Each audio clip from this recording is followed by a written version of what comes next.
Welcome to Midnight Menu Plus One. I'm Ray Canada. And I'm Margo Moss. We're at Ted's Frostop on Claiborne and Calhoun in Uptown New Orleans. Once a week, Ray and I meet here at Ted's and invite a member of New Orleans' restaurant and food community to join us. And we invite them to bring along a plus one, a friend. We never know who this plus one is going to be. Sometimes it's a neighbor, a family member, their dog walker, or a fellow restaurant business colleague. In just a few moments, we'll be talking with our special guest, Daniel Esses. We're very excited to have him with us tonight on Midnight Menu Plus One. Daniel is the chef and co-owner of one of the most unique and enjoyable restaurants New Orleans has to offer, Three Muses. They combine stellar food, a rock and music scene, and delicious cocktails to create an experience that fills all that any local or visitor's hearts desires. So before he comes over, we're filling up a beer for him, or root beer.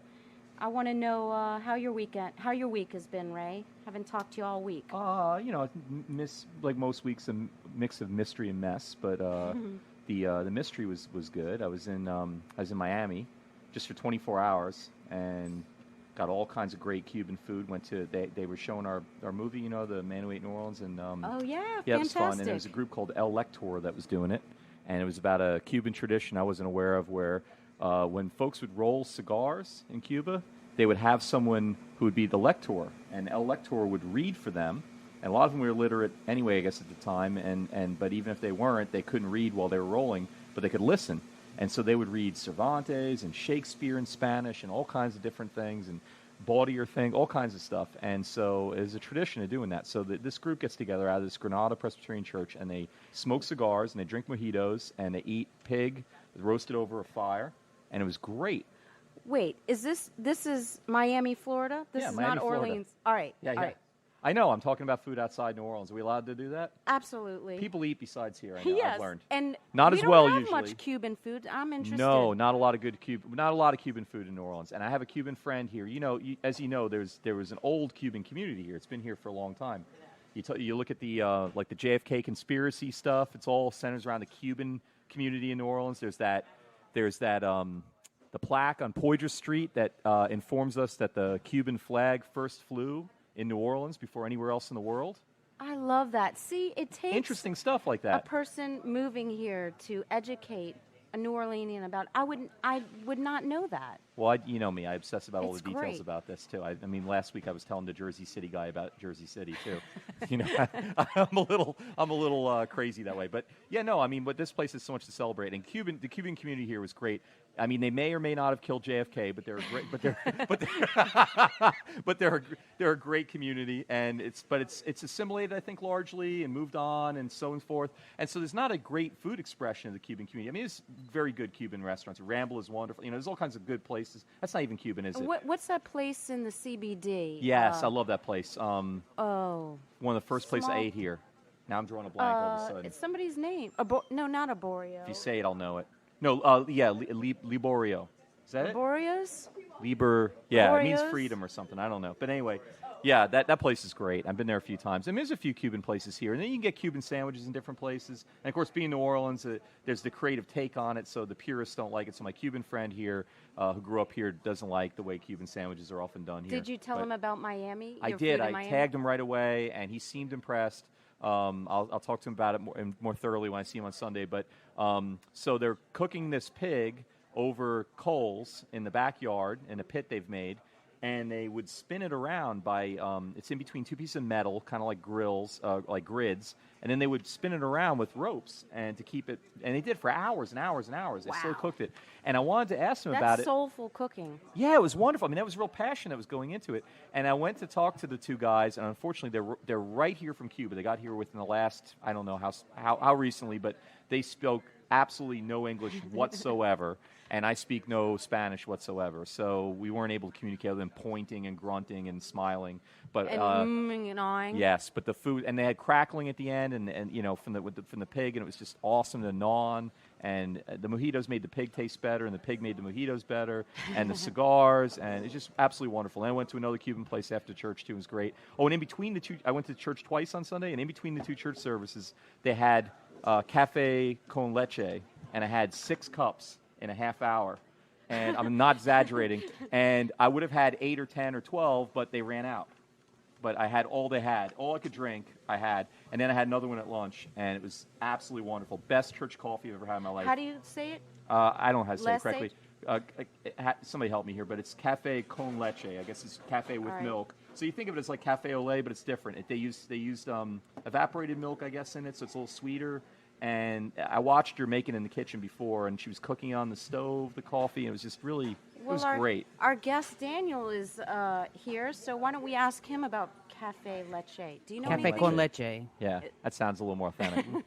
Cafe con leche. Cafe con leche. Wonderful. You've had more than 6 cups of cafe Well, con I'm leche, Cuban, probably. so I You didn't even know that. That's totally accidental. Wow, that's great.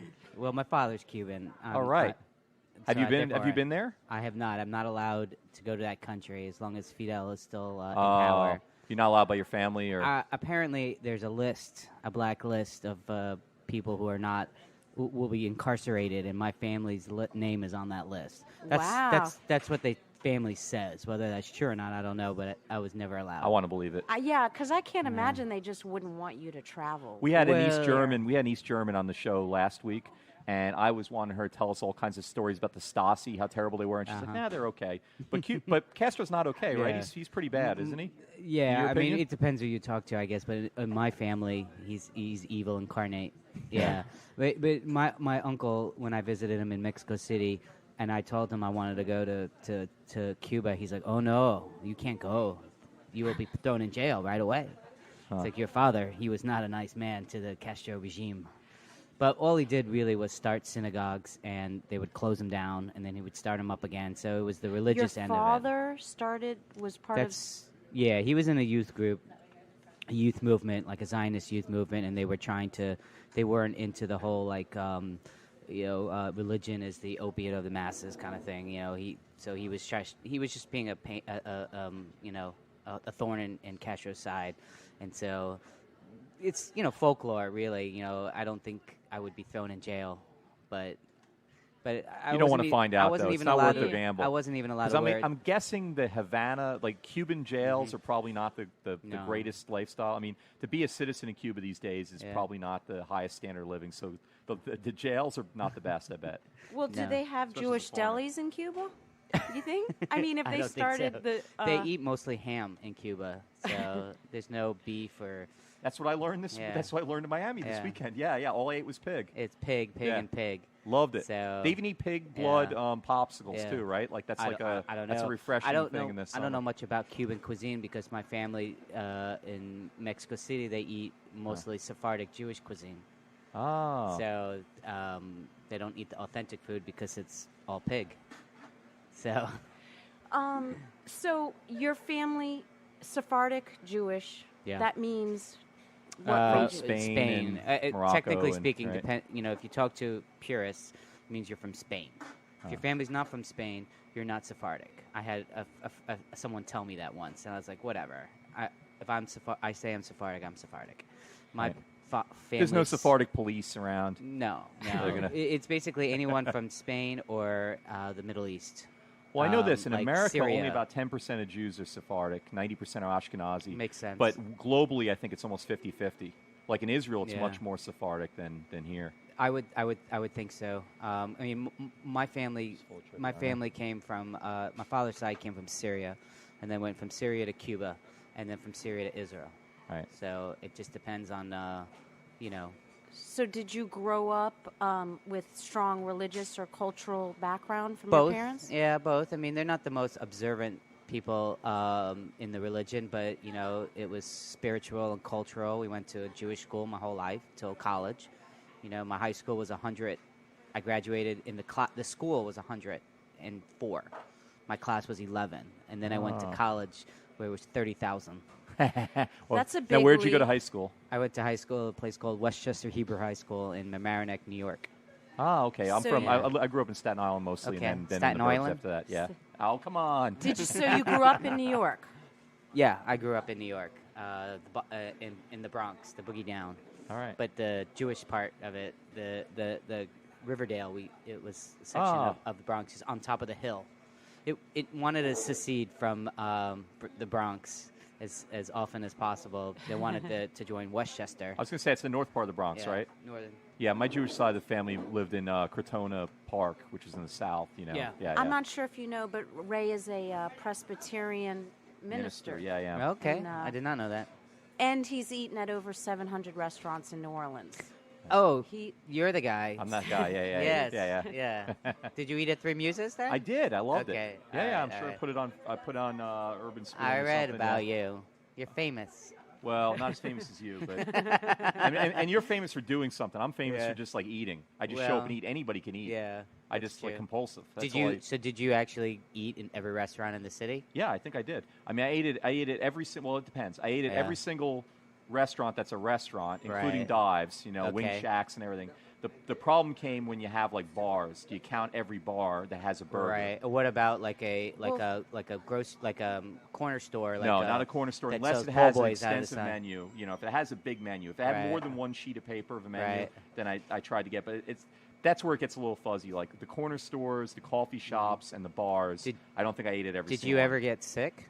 I mean, Oh, come yeah, I on, got tell me the sick. truth. Yeah, no, I definitely got Food sick. poisoning, someplace. sick? Oh, From without a doubt. overeating or food Well, poisoning? from both. I would have 3 or 4 lunches at a time sometimes because for example, it's not about me. We got to get back to you, but since you Right. asked, we we would go. Like I don't drive anymore. So I'd get a ride with somebody. We'd go up to New Orleans East, and I'd have the goal of eating at a Vietnamese place for lunch with them. And then once I got there, a little small place that maybe wasn't listed somewhere that I found out about. And once I got there, I would notice like 3 or 4 other places that weren't listed in Yelp or Urban Spoon. They might have even had a phone line. They weren't made in the list yet.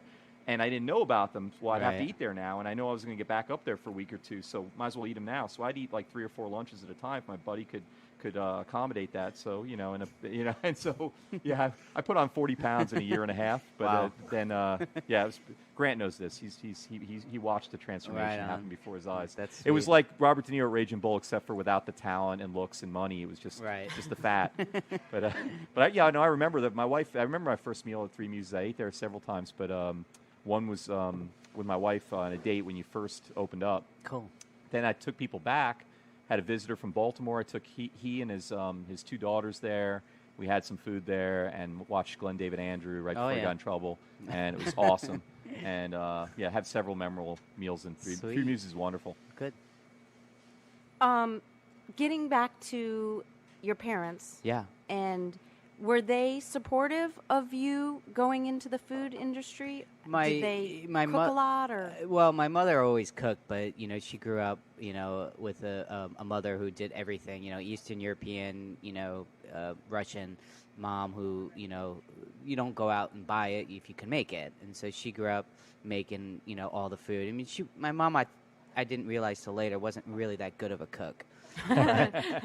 Nobody realizes that about their mom, though. I realized that there were so many things I didn't So you eat grew as up, a kid, and I realized why I didn't like it because of how it was prepared. But food was all over. The Were you house. just eating like borscht every meal or something? No, Like, what was it? no. It was pot roast. We even made a roast con pollo. Because my father taught her how to make it. She would try different things, but Where was she from? she's from the Bronx, born and raised. Oh, but but her her parents parents are were- from the Ukraine. From Ukraine. Oh, that's where my side was from. Yeah. They're from Elizabethgrad was the place, but I always tell people, to describe where my parents' my mom's side of the family came from. It's like, have you seen Fiddler on the Roof? yeah. That little town, that's called a shtetl. That's Yeah.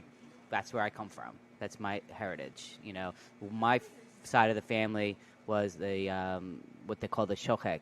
So they killed and slaughtered the animals in kosher style. Right. That was where they came It's like a from. sacred butcher. Yeah, and Yeah. my grandma was apparently she passed away when I was 3, so I didn't really get to know her. But she was an amazing cook. She made marmalades, jams. She made a great strudel, which I never got to taste. So she was a great cook. So I think it skipped a generation and went to me. So I mean, food was, I wouldn't say an amazing part of my life as a kid. I was always into it. But when I decided to go into that field, my mom was supportive of me. My father didn't quite understand it, but Why he's is always that? well, he just wasn't really he was just always busy in his life and his work, so he didn't really he didn't even know I was cooking professionally until it was 6 or 7 years into my cooking professionally. What? Where I cooked a kosher meal for my parents for their anniversary, a duck, risotto, everything that they would normally not get at a kosher restaurant. And my father said to my mom after I left, he's like, "Wow, that was really good. He should cook for a living." My mom, it hits him in the gut and And says, you've been doing it for 6 years? "Where the hell have you been?" He's been cooking for 6 years. I don't want to be offensive with this, but was it not the case that your dad ever asked what you did for a living? He I mean, knew, at but this it wasn't. point? He just didn't pay attention. He was so So what do you think you were doing? He's You like an didn't- idiot savant, they're really Wow. smart, but they don't pay attention. So what did he do for a living? He's a doctor. He's a doctor, and he OBGYN. didn't know what his dad did, what his son did for a He living knew. for 6 years. He. So- I don't wow. think he really fully understood. I told him when I took a job, my first cooking job, it was like $7.25 an hour in Arizona, and I just graduated from Temple University with a finance degree. Right, in Philadelphia. And Finance. a year after waiting tables, I decided I was going to be a chef somewhere and learn how to do it. And I wanted to get out of New York because I hate freezing. And so I was like, I'm going somewhere hot. I got a friend in Arizona. She got me the job. I told my dad, I'm moving to Arizona. I've got a job. How much does it pay? It pays $7.25 an hour. He's like, what? Like, yeah, that's what it takes. You got to put in your dues. I'll get more money eventually. And my mom knew it. She supported me. Whenever I needed money, she would send me money. And my dad was like, well, I don't know what he's doing, but I'm sure, whatever. He's doing something with his life. And my mom was the one that was always really there for me. When I was in France working, she sent me money when I was broke. She just always stuck by. And my father. So you went from Arizona to France? No, this there's years something later. in between. Okay. Good. Wow, that's a big jump. I was like a traveling chef guy that just moved around a lot because I got bored with the city or needed more experience somewhere else. That kind of thing. Well, I wanted to know what was the first job in Tucson It was for at $7.25 an hour. It was at Canyon Ranch. Your first job was at the Canyon Ranch. Canyon That's Ranch a Health spa, Spa right? Resort. Yeah, Huh. we cooked really bad food for really rich people. Huh. Really bad food. Wasn't Now, why did the rich people Dr. tolerate the Weil bad there? food? And They did. They didn't thought know it was better? good for them. They thought it was good for themselves and it was healthy because it was low in Oh. fat. It was So a it was food philosophy with no back fat? then. It's philosophy in the mid '90s. Just reduce the fat and the calories, and you'll be okay. Right. And it didn't matter It was about. pre-Atkins. Yeah, it was just kind of, the philosophy of the owners. I forget their family name, but Mel's guy's name. The employee kitchen was called Mel's Diner. Oh, I was just going to say, Mel's Diner was set Yeah. out there, wasn't it? Where was Yeah. that set? That was in Arizona somewhere. That was in I Arizona? think it was Phoenix, maybe. But Flo was not at your place, no. No, she wasn't, and there were no Okay. grits to kiss.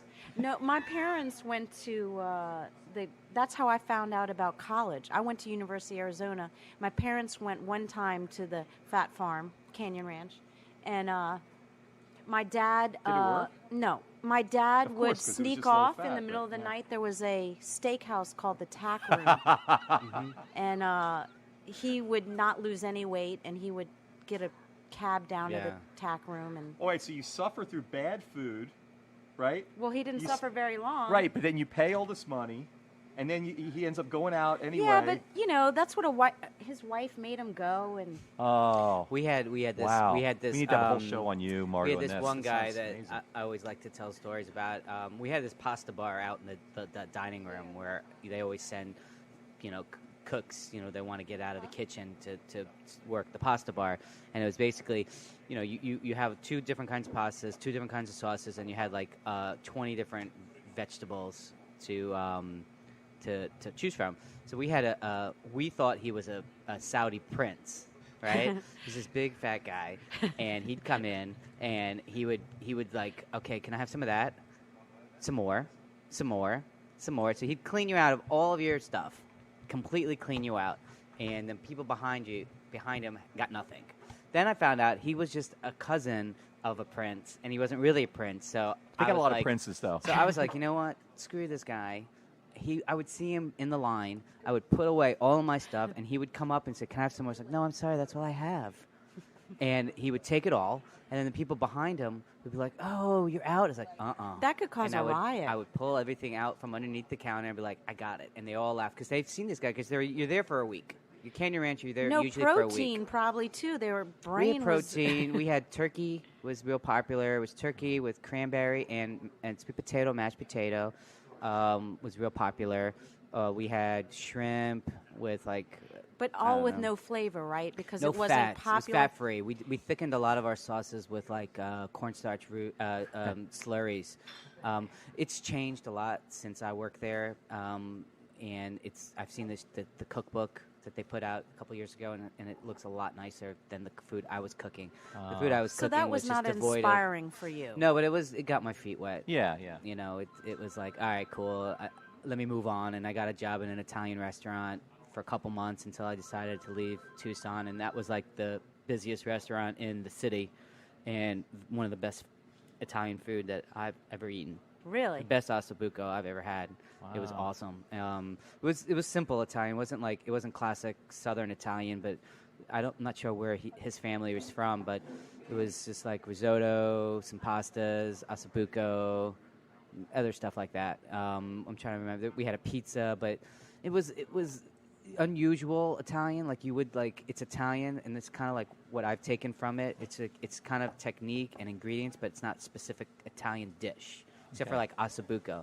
His chicken meatballs were outstanding, and I try to emulate him all the time. And he never would teach you how to make his ossobuco because it was a secret. But I watched him make it, but it's still not as good. Huh. All right, well, we're gonna have to freeze the chronology at 1998 or wherever we are at this point, and 97. 1997 is close. Okay. Yes. And introduce your plus one. Okay. Since he's here. Hi. Who are you? Hey, I'm Nathaniel. All right. Tell us who Nathaniel is. Well, Nathaniel is a good buddy of mine, first and foremost.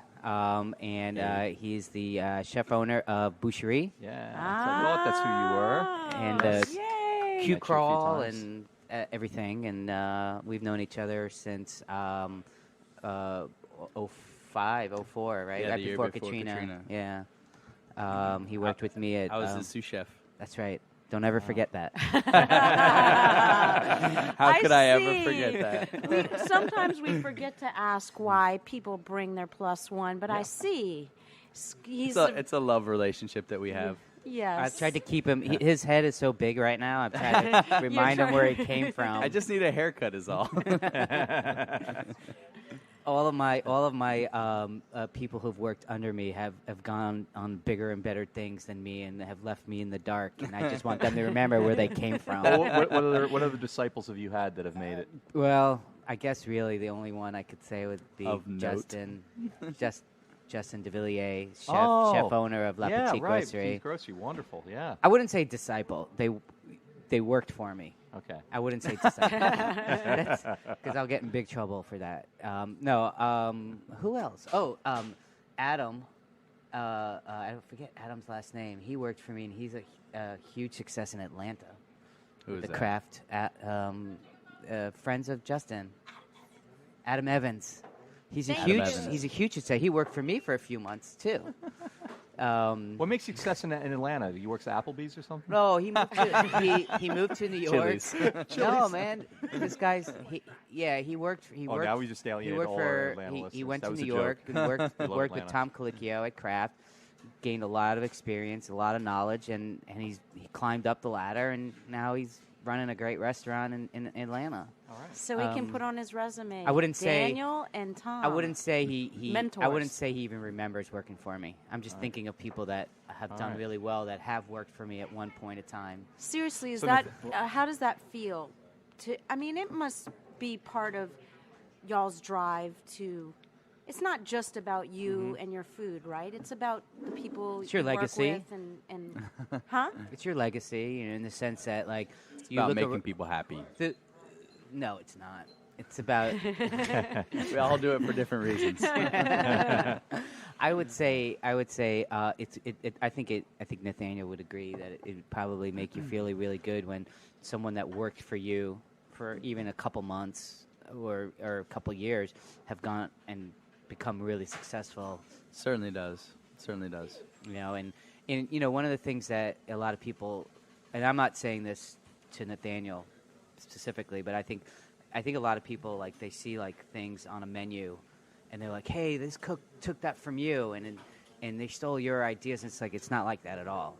People work for people to gain experience and bring it on their menu, and it's their item. Once it leaves and it's in their head, it's theirs at that point. And so I look at, whenever I see a dish that anybody who's worked with me has on their menu, I take that more as a compliment rather than they stole it. Because everything's been done. Yeah, my mentor, he said, when asked, he was the person who taught me how to make collard greens, and that is the one thing I would say that I make better than everybody else. Wow. I would agree. I love collard greens, too. And You've who gotta was try 'em. your mentor? Yeah. What is your Shane mentor's name? Ingram from Foursquare Restaurant in Durham, North Carolina. Okay. wow. But he said, when asked, he happily gave out the recipe, and he said, well, I'm confident because I'll give you the recipe that I use, and when you recreate it and it's not as good, you'll still come back. True that.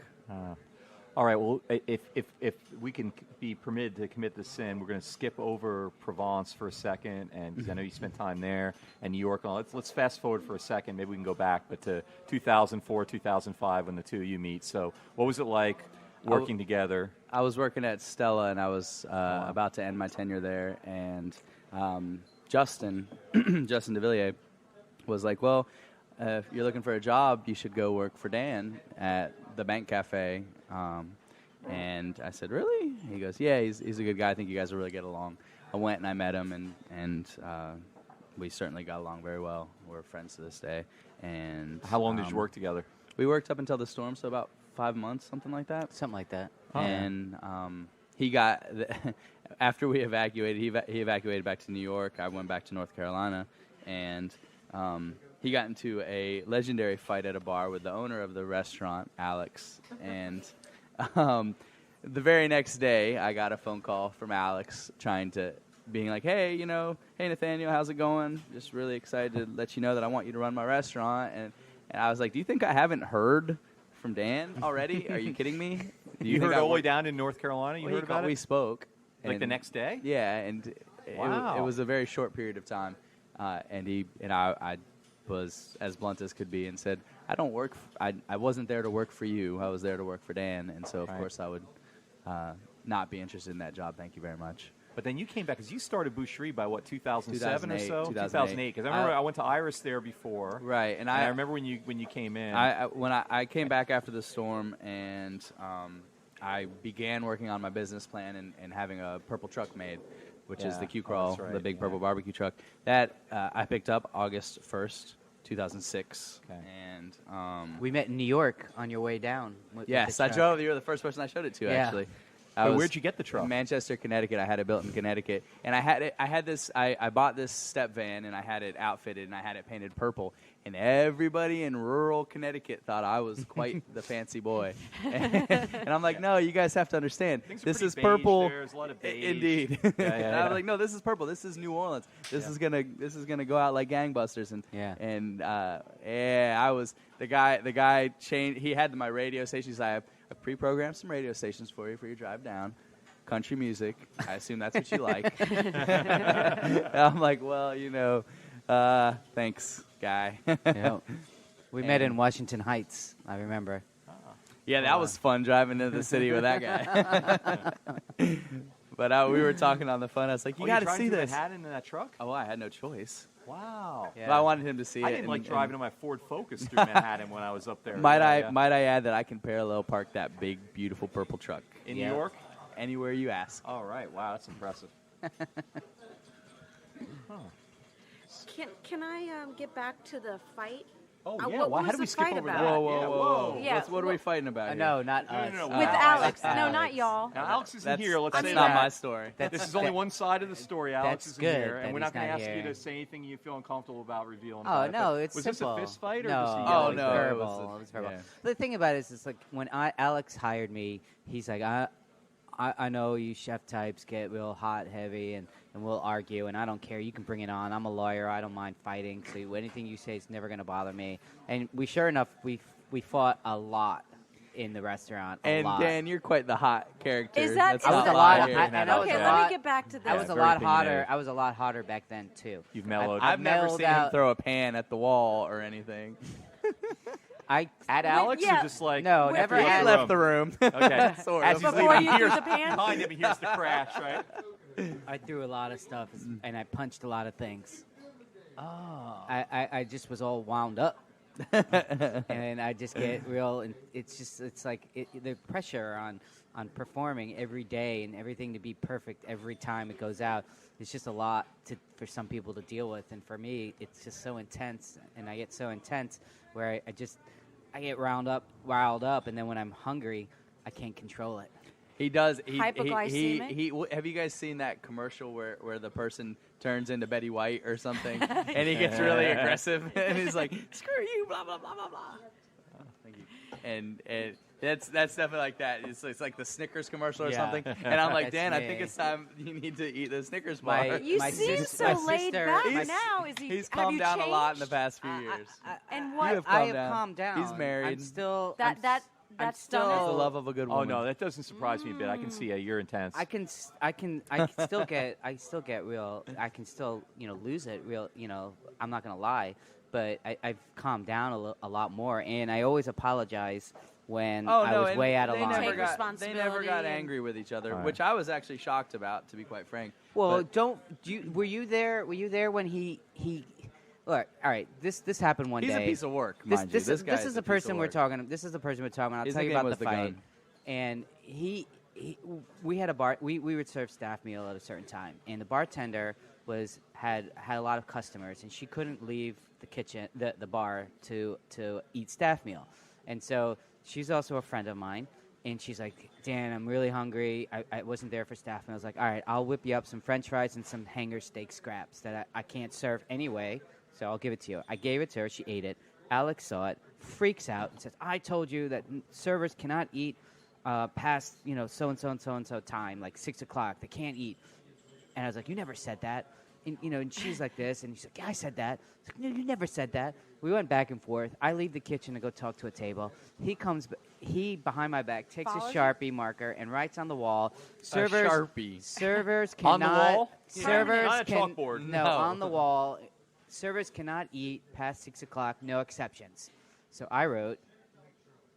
can I curse on this station? Absolutely. So I wrote. Margo I wrote, prefers I it. wrote Yeah. fuck. I Makes her wrote feel fuck better. you, and so he sees that, and while I'm out at the table, at the dining room talking to a table, he takes my knife and cuts a hole the size of a head. And every day after that, Like all through the my drywall? He cuts through the drywall? cuts a hole With, where I like, said, your nice fuck knife? you, with my nice knife, and cuts a hole. And then every day I have to live with all of my purveyors. What happened to the wall? Why is there a hole in the wall? So it just And says then- you and then- now? and It then- says whole you? Yeah, and then Yeah. and then I would hear from friends, oh, I heard you have a hole in the wall. How'd you hear that? Oh, well, the driver from so-and-so company told me there's a hole in the wall and that your boss did it. This is the person we're talking about. Yeah, he's not winning any awards. I'll tell you. He's a And major fucking asshole. Wow. So, all His right. nickname was the Gun, and there were he was a little Is he still little in the show restaurant happy. business? No, Or is he, he just- he was a Yeah, lawyer yeah. that had too much money. I Too thought much that was mommy's his money. mom that had too much money.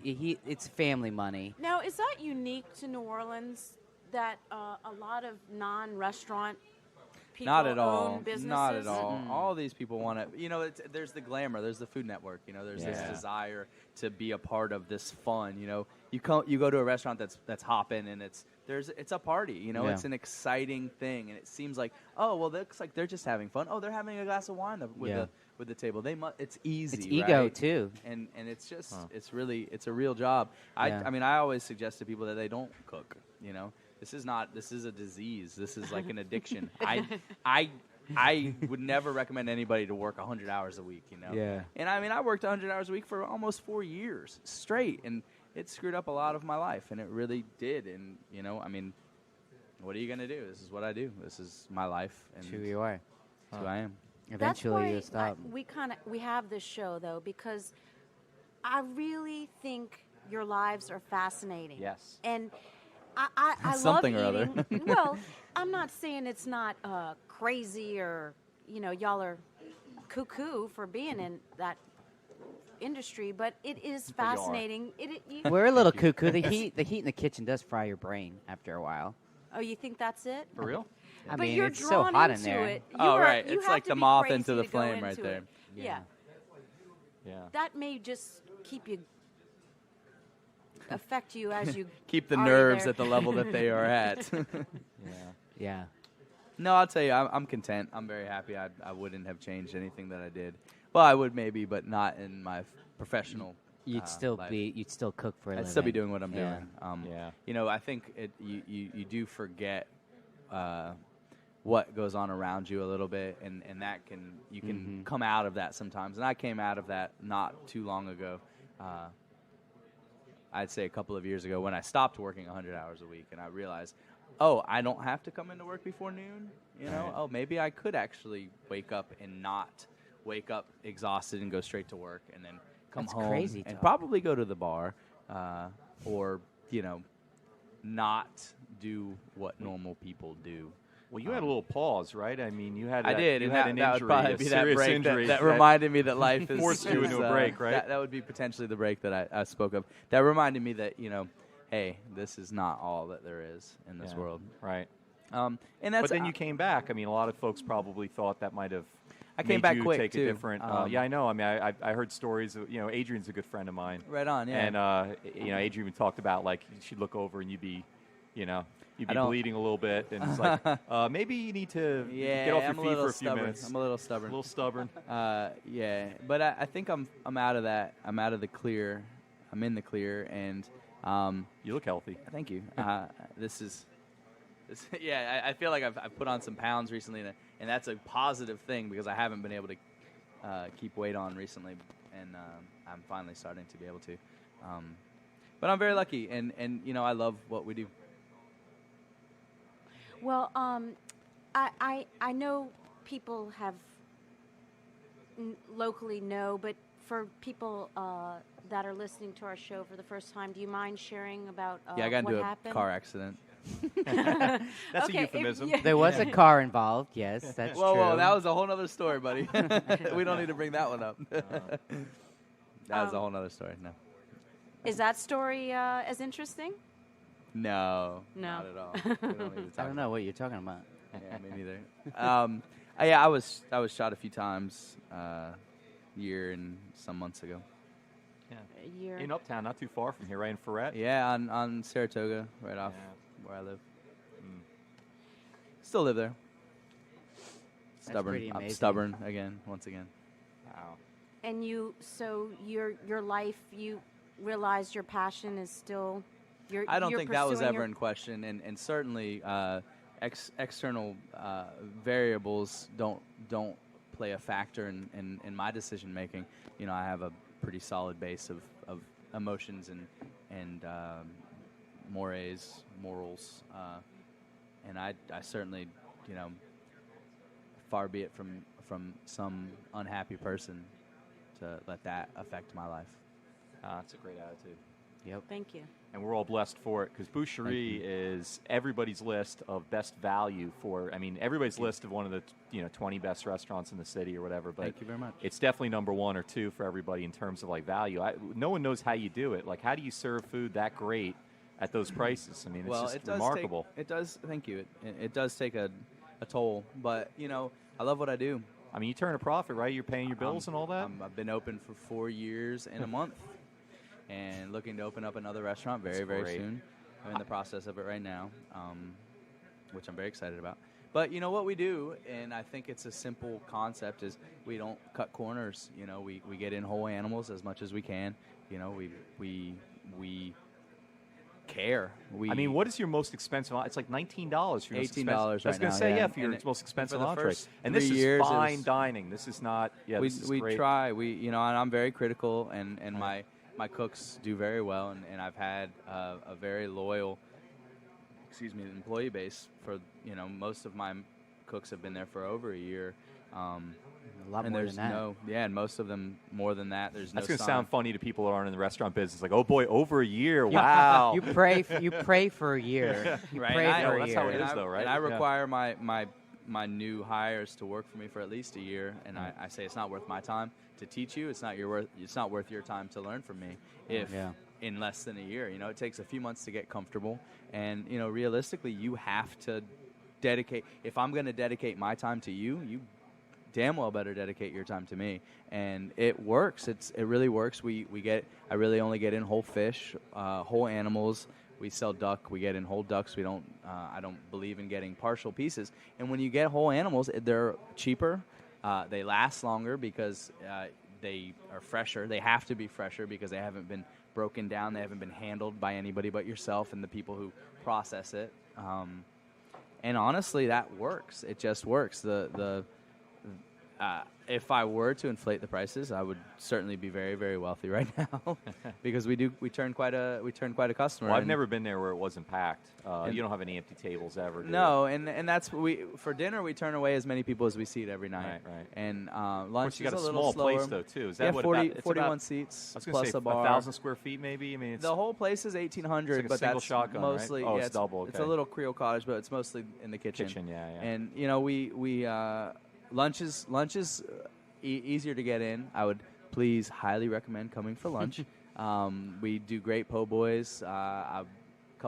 3 years ago, I won Best Shrimp Po' Boy at the Po' Boy Fest. All right. We're still serving that sandwich. It's amazing. And that's intense competition, the Po' Boy Fest. People don't realize. It is. People really step up their game for that. Yeah. And we really enjoy what we do. And I think the biggest thing, I think the thing that really shows is that we care, and that, you know, from every single person that works there, they care. You know, all of my employees have been there predominantly even in the front of the house for years. And the reason why is because they get weeded out. If you don't give a shit about what you're doing, then you're not welcome in my establishment, you know, and it's very evident.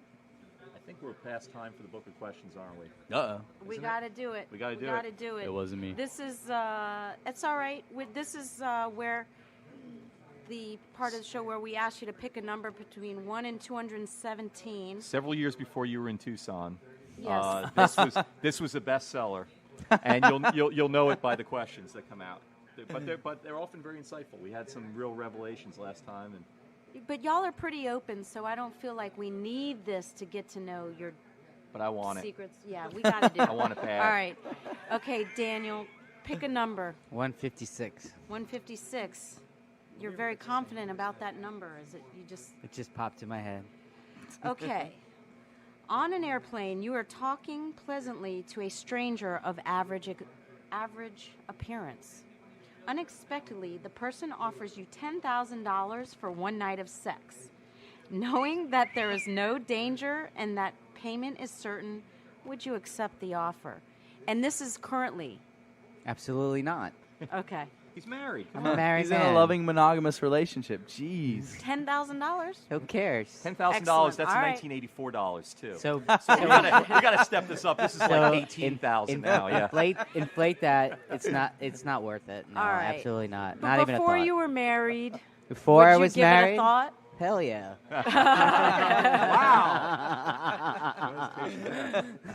Hell yeah. Okay. Yeah, definitely. $10,000? There's What no about $18,000? I mean, probably before I was married, I probably would have done it for $1,000. You would have paid her. Oh, you did. No. No. But this is a female asking me, right? You know, it was Too gender late, bro, ambiguous. too I late. noticed as it was red. Yeah. It's way too late for that question. Oh, yeah. And now bring in our special guest.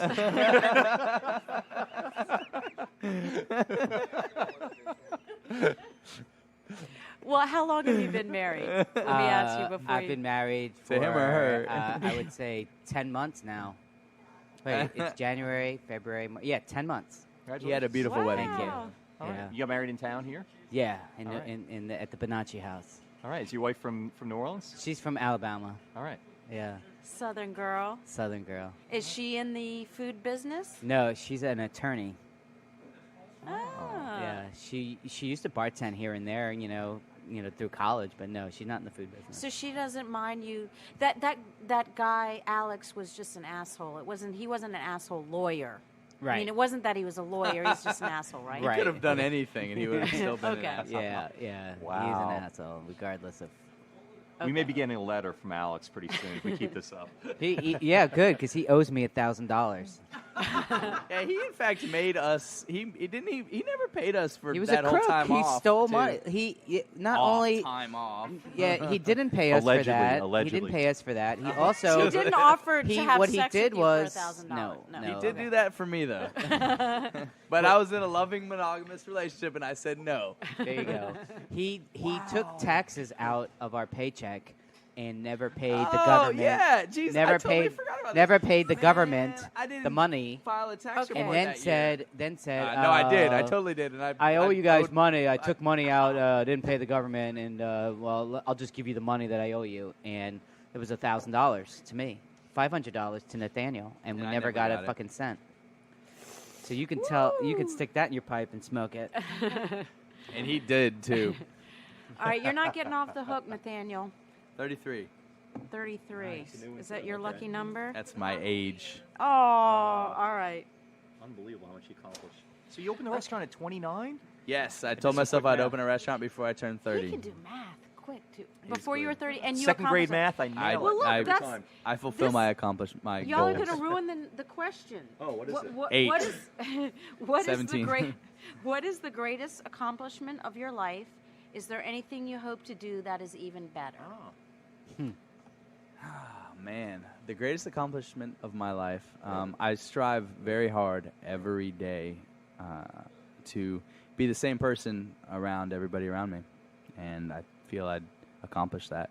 Something I'd started, or I realized I needed to do when I was in high school, actually, and I would interact with people and their parents, and whenever they were around their parents, they were different people, and I was lucky enough to be raised by a crazy woman. Love you, Mom, very much. And She's awesome. I she's love a your great mom. woman, and she really is. And, and Your mom and I get along great. they do actually. And you know, I realized that it was very important to be myself around everybody, be it my parents or my friends or my employers. Luckily, I don't have to worry about that anymore. Amen. But I think that is one of the hardest and best things that I do on a regular basis is be myself. Wonderful. And is there any? So there wouldn't be anything that you would do. What do I hope to accomplish? I would love to have a family. I would love to become a legitimate man. No, I don't know. I think I look forward to beginning the next chapter of my life. Wonderful, beautiful. Thank you. Mm-hmm. Um, And I'd like to have that stranger talk to me. I could use. You could do a lot with $18,000. yeah. Seriously.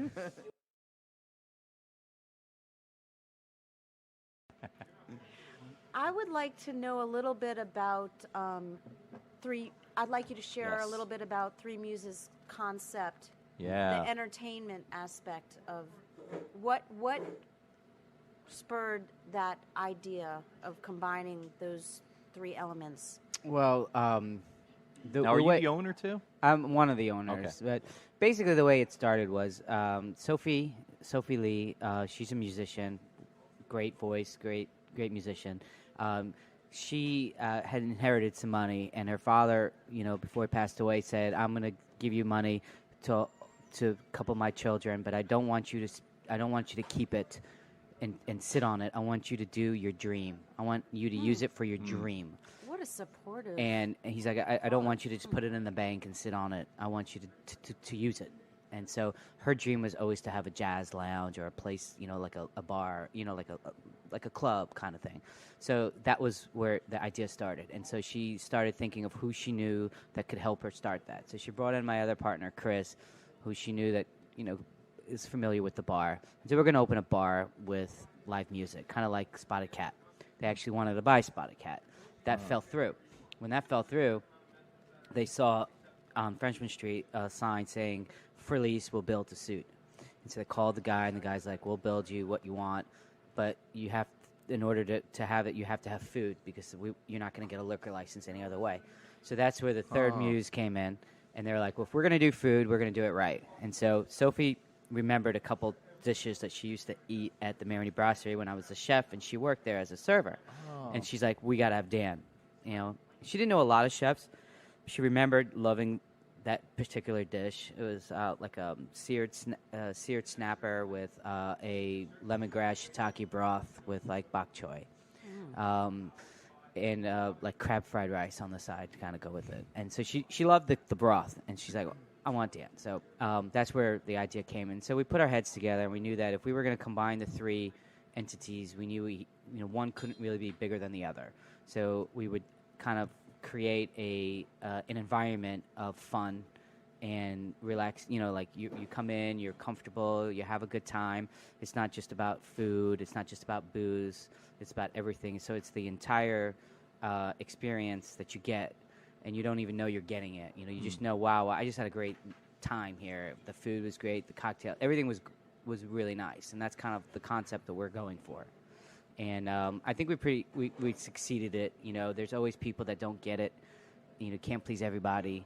But all in all, you know, Frenchman Street was the ideal place for it, and we lucked out and had a great spot with the perfect concept for that location. I'll tell you, one of the things I appreciate about Three Muses is you have people in town, especially, and you have so many things you want to take them to. Right. And there's like 500 places I want to go to, and we have like 3 days. Yeah. You know? And my punch list is huge for it.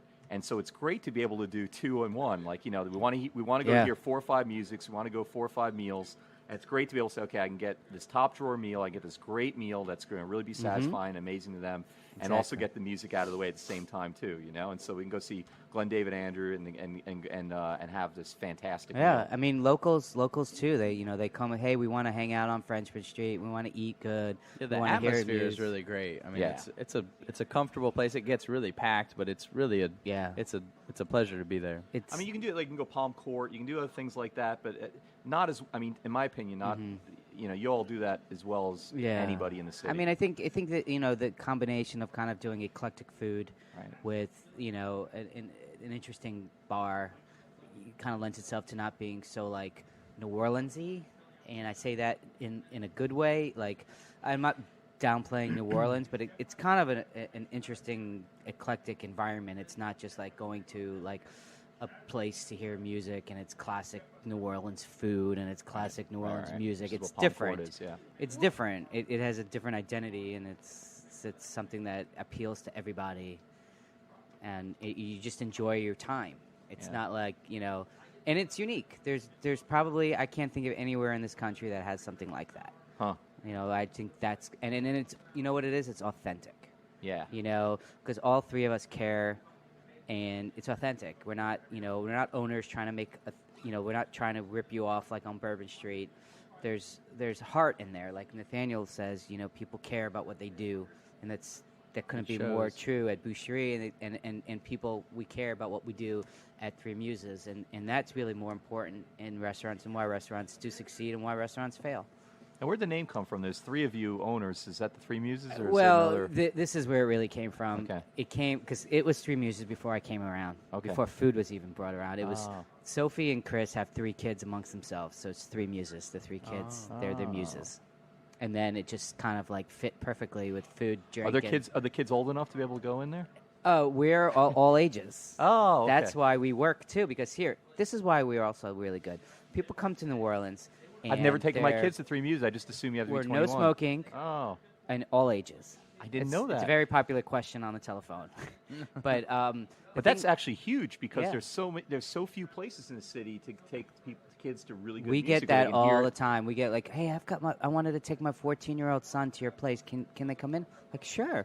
Oh, great, because there's nowhere where we can see music. I mean, we appeal to everyone without making anyone feel uncomfortable. And it's something that it's you know, I can't tell you how it just happens, you know, that way. It's like we wanted to appeal to everyone, and when you try too hard, you don't usually succeed, but we've succeeded in that way, and I couldn't tell you how to actually do it. It has to be It's organic. It's definitely organic. It's the way it is. It's we didn't spend too much money on making it flashy and nice and overly which is funny because we didn't spend any money making it anything really. It's just like we threw it all together.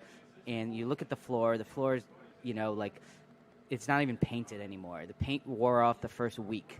It's just like it doesn't have a real floor. It's cement, and the paint wore off, and we were like, hey, it kind of looks kind of cool, And some people, they'll yelp and say it's kind of dingy and disgusting in there, and other people like they don't see it that way. They don't look at it. I don't think so. I mean, the walls are gorgeous. They're nice wood walls. We have the nicest nice. We have the nicest bathrooms on Frenchman Street. Well, what's that saying, though? Yeah. Well, it's the truth. I'm coming to a Frenchman Street near you, and the bathrooms are going to be gorgeous. There you go. Oh, is that where Boucherie is going to open on Frenchman Street? Yeah, that'll the be second another one? restaurant. Competition. Oh, you're not allowed to Chenier. talk about it yet? Somebody just shush us. He can talk about anything. People talk about restaurants opening before they even do construction. Well, I don't know if that's a good idea or not. We They do haven't it, begun but- construction yet, but we Now, do where have are a you gonna be building. on- where are you gonna be on It's Frenchman? the old Santa Fe on Frenchman and Dauphine. Yeah. And we spent all day today over there with our interior designer. And Oh, see, I love that. Because one of the things that, like, talk about Ferret, I love what's happened at Ferret personally, but frustrating thing to me is it's all one type of thing. It just Right. keeps being more and more restaurants, and I'd like to see some We'll see clothing about that. stores and some whatever. Frenchman Street, you don't want to see Frenchman Street become just music places, Right. and just rows and rows of music. It's great I to have it agree. be more diverse And, like and that. the thing is I would say It's very true. the main dining option is his place, and to be quite Right. frank, it's not just a dining space, Yeah. and so it's hard to Right. sit there and have a long meal, Yeah. just not because of the food or because of the service. I mean, Yeah. the service is actually, in my experience, and maybe I'm Right. lucky because I know the people, but Chris really makes for a welcome home, and but there are not many proper restaurants. Well, I mean, in there's Adolfo's, which is great. Right, And to there's be quite- it's a long wait though, Sure, very very long right. wait, hard to get in. And then Yeah. and they have the weird thing where they basically don't even write your name down. He just remembers what order Right, you're in, and it's right. great. But it seems This to work. is- And there's Marini Brasserie is really good too. Oh. And then well, you don't like them anymore, okay? Because you're ex. I thought the times I've been, I've enjoyed it. And then Desperado's, the bar down there, but they have good pizza or whatever. No, that's the open. spot. That's That's the spot. Oh, That's that's the Santa Fe. spot. Yeah. They're gone now, Desperado. Yeah, they've I been didn't gone know- for I a didn't while. notice. Oh, I Yeah. didn't notice. I never get that far because I always go for the Right. music, and Yeah, I never get this past space is, about a block short of that. We're really yeah. working on making it something special, Okay. and Oh. the downstairs will be about a 65-seat restaurant. Oh, that's Upstairs big. will That's a be big space. Yeah. Yeah. And upstairs will be a quite an undertaking. really beautiful bar. Yeah.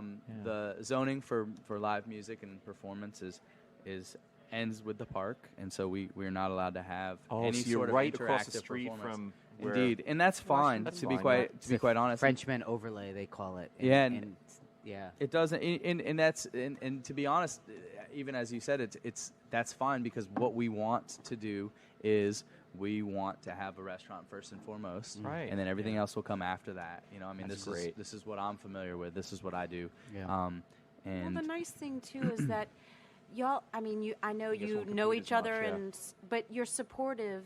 100%. that- Of course, we Well, are. I'm looking for a Once place you've to seen that go over and over eat again on my on the way show. home. right, yeah. and I'm looking for a place to go see some music. You Yeah. know, I'm I looking, mean, I said I was looking like I park my car in front of that place, in front of Nathaniel's future restaurant every day, and if he stays open late, I'll be going there or at least saying hello and having a drink with somebody I know. Right. And like to me, I don't look at I love well. I don't want a lot of people opening places on Frenchman Street, but I like when my friends are trying Right. to do I mean, something. we just Yeah, but actually there's room for everybody there. That place There's has gotten there's so two other packed, places yeah. that are trying to open on Frenchman Street It's that also are good. that are in they're in fights right now, because they're trying to do too much. And the thing about what they're doing that bothers the Frenchman Street that what Nathaniel is going to do wouldn't is they're trying to come in and try to make money on what everybody else has developed. Nathaniel has a following. Nathaniel's going to bring a following, Right. Of new people, and they're going to go in for him. They're not going to be like, well, it's Frenchman Street, let's steal some of the thunder. Well, this is a great place to end. Two friends having restaurants right down the street from each other, and awesome. yeah, we'll have to have you back to hear more about that after that moves forward. Thank you. Thanks for coming. I know it's getting late, and our show was recorded live at Ted's Frostop on Claiborne Avenue in Calhoun in uptown New Orleans. Ted's is open 7 days a week, serving first-class burgers, beers, and their awesome homemade root beer in a frosty mug. Midnight Menu Plus One is produced by Grant Morris, Margo, and me, and Brian is our technical director. Okay, so you can get in touch with us here at Midnight Menu Plus One by going to our website. It's neworleans.com. From there, you can follow us on Twitter. You can find us on Facebook and sign up for our mailing list. While you're at itsneworleans.com, you can listen to other episodes of Midnight Menu Plus One, as well as other shows. Happy Hour, Mindset, True to the Game, Win-Win, and Out to Lunch. If you listen to the show on iTunes, thanks for subscribing. Maybe you could take a minute to rate us and review us, and that helps other people finding us. Midnight Menu Plus One is a production of INO Broadcasting for itsneworleans.com. Till we meet again here at Ted's Frostop, I'm Ray Canada. And I'm Margo Moss. See you back here at the next Midnight Menu Plus One. Good night.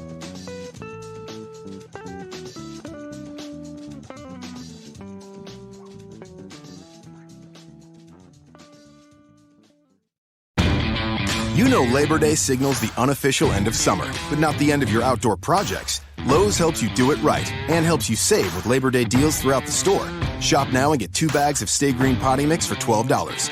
And keep your lawn looking neat and trim with a Craftsman 2-cycle 17-inch gas string trimmer, now $20 off at just $119. Whatever's still on your to-do list this Labor Day, do it right for less. Start with Lowe's. Offers valid through 8/28. Soil offer excludes Alaska and Hawaii, U.S. only.